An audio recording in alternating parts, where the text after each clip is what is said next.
அன்பு நண்பர்களுக்கு வணக்கம். இன்றைக்கி நம்ம கத்திரிக்காய் ஃப்ரை எப்படி செய்கிறதுன்னு பார்க்க போகிறோம். டேஸ்டியான இந்த ஃப்ரைக்கு நம்ம வீட்லேயே ஒரு பொடியும் ரெடி பண்ணி செய்ய போகிறோம். அது எப்படி செய்கிறதுன்னு பார்க்குறதுக்கு முன்னாடி நீங்கள் நம்ம சேனலை சப்ஸ்கிரைப் பண்ணனா குவிக்காக சப்ஸ்கிரைப் பண்ணிக்கோங்க. மறக்காமல் பக்கத்தில் இருக்கிற பெல் பட்டனையும் ப்ரெஸ் பண்ணிக்கோங்க. அப்போ தான் நான் போடுற புது வீடியோஸ் உங்களுக்கு உடனுக்குடன் வரும். ஒரு ஹெவி பாட்டம் கடாயை சூடு பண்ணிக்கிட்டு அதில் 1 டீஸ்பூன் எண்ணெய் சேர்த்துக்கோங்க. இதில் 2 பெரிய டீஸ்பூன் அளவுக்கு கடலைப்பருப்பு, 1 பெரிய டீஸ்பூன் அளவுக்கு உளுத்தம் பருப்பு, காரத்துக்கு உங்களுக்கு தேவையான அளவு காஞ்ச மிளகாய் சேர்த்துக்கோங்க. நான் 2 காஞ்ச மிளகாய் சேர்த்துக்கிறேன். இதில் காரம் கம்மியாக இருக்கும், கலர் நல்லா ஜாஸ்தியாக நல்லா இருக்கும். அடுத்தது 3/4 டீஸ்பூன் தனியா சேர்த்துக்கோங்க.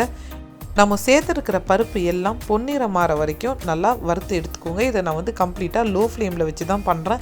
ஹை ஃப்ளேமில் வச்சு பண்ணால் தீஞ்சு போயிடும், அப்புறம் டேஸ்ட் மாறி போயிடும். இப்போ ரெடி ஆகிடுச்சு. இதை நல்லா ஆற வச்சுட்டு ஒரு மிக்ஸி ஜாரில் மாற்றி கொரகொரப்பான ஒரு பவுடராக நம்ம அரைச்சி எடுத்துக்கலாம். இப்போ பொரியலுக்கு தேவையான பொடி ரெடி ஆகிடுச்சு. அடுத்தது கத்திரிக்காய் ஃப்ரை எப்படி பண்ணுறதுன்னு பார்க்கலாம். அதே ஹெவி பாட்டம் கடாயில் 3 டேபிள் ஸ்பூன் அளவுக்கு எண்ணெய் சேர்த்துக்கோங்க. 1/4 டீஸ்பூன் கடுகு பொரிஞ்சதுக்கு அப்புறம் 1/4 டீஸ்பூன் ஜீரகம், அப்புறம் 1/4 டீஸ்பூன் உளுத்தம் பருப்பு சேர்த்துக்கலாம். அதோட கொஞ்சமாக கருவேப்பிலை இலைகளையும் ஒரு சிட்டிகை பெருங்காயத்தையும் சேர்த்துக்கலாம். இந்த ரெசிப்பியில் நான் யூஸ் பண்ணுறது நீல நிறம் கத்திரிக்காய். இதில் பொதுவாகவே ஒரு மைல்டான ஒரு கசப்புத்தன்மை இருக்கும். அதையும் எவ்வளோ டேஸ்ட்டாக மாற்றுறது அப்படின்னு இந்த ரெசிப்பியில் நம்ம பார்க்க போகிறோம். எல்லா கத்திரிக்காயும் நீல வாக்கில் வெட்டிட்டு இதில் சிறிதளவு உப்பு சேர்த்து கொஞ்சம் வதக்கிக்கோங்க. ஒரு 5லேருந்து 7 நிமிஷம் வதக்கினா சரியாக இருக்கும். அதுக்கப்புறம் இதில் ஒரு 1/4 டீஸ்பூன் மஞ்சத்தூள் சேர்த்துக்கிட்டு இதை இன்னும் ஃபர்தராக நம்ம வதக்கிக்கலாம். கத்திரிக்காய் 3/4 வெந்திருந்தால் போதுமானது. ஏன்னா அடுத்தது இந்த மைல்டான கசப்புத்தன்மையை பேலன்ஸ் பண்ணுறதுக்காக நம்ம கொஞ்சமாக புளி தண்ணி சேர்க்க போகிறோம். 1/4 கப் தண்ணியில் ஒரு சின்ன நெல்லிக்காய் சைஸ் அளவுக்கு புளியை எடுத்து நல்லா கரைச்சி ரெடி பண்ணி வச்சுக்கோங்க. இதை இந்த 3/4 வெந்திருக்கிற கத்திரிக்காயோட சேர்த்துட்டு உப்பு ஏதாவது அட்ஜஸ்ட் பண்ணணுன்னா அட்ஜஸ்ட் பண்ணிவிட்டு ஒரு 4லேருந்து 5 நிமிஷம் இதை மூடி போட்டு லோ ஃப்ளேமில் வேக விட்டுருங்க. நல்லா கவனிச்சுக்கோங்க, கத்திரிக்காய் குழஞ்சிடக்கூடாது.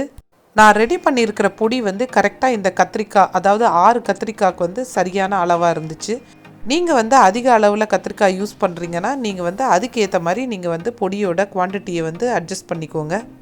இப்போ சரியாக 5 நிமிஷம் ஆயிடுச்சு.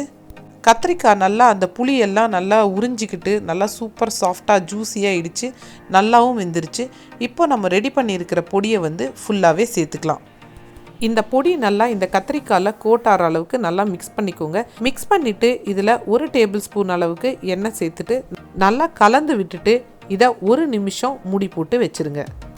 நம்ம ரெடி பண்ணி வச்சுருக்கிற இந்த பொடியை நம்ம கத்திரிக்காய்க்கு மட்டும்தான் சேர்க்கணும் அப்படின்லாம் கிடையாது.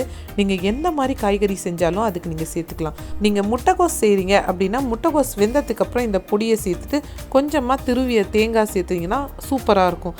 அதே மாதிரி கோவக்காய் நிறைய பேருக்கு பிடிக்கவே பிடிக்காது. கோவக்காயில் புளி தேங்காய் எதுவும் சேர்க்காம நீங்கள் வெறும் இந்த பொடியை மட்டும் போட்டு நீங்கள் ரெடி பண்ணி கொடுத்தீங்கன்னா சூப்பராக இருக்கும். அதே மாதிரி பீன்ஸ், காராமணி, கொத்தவரங்காய் அதுக்கெல்லாம் இந்த பொடி சூப்பராக இருக்கும். இப்போ சரியாக 1 நிமிஷம் நம்ம மூடி போட்டு எடுத்து வச்சாச்சு. எல்லா கத்திரிக்காய் பீசஸ்லேயும் இந்த பொடி நல்லா கோட் ஆயிடுச்சு. ஒன்றோட ஒன்று ஒட்டாமல் குழையாமல் சூப்பராக ரெடி ஆயிடுச்சு. நீங்களும் இந்த ரெசிப்பியை ட்ரை பண்ணி பார்த்துட்டு எப்படி வந்துச்சுன்னு உங்கள் கமெண்ட்ஸை எனக்கு சொல்லுங்கள். மீண்டும் உங்களை ஒரு சூப்பரான ரெசிப்பியில் சந்திக்கிறேன். நன்றி.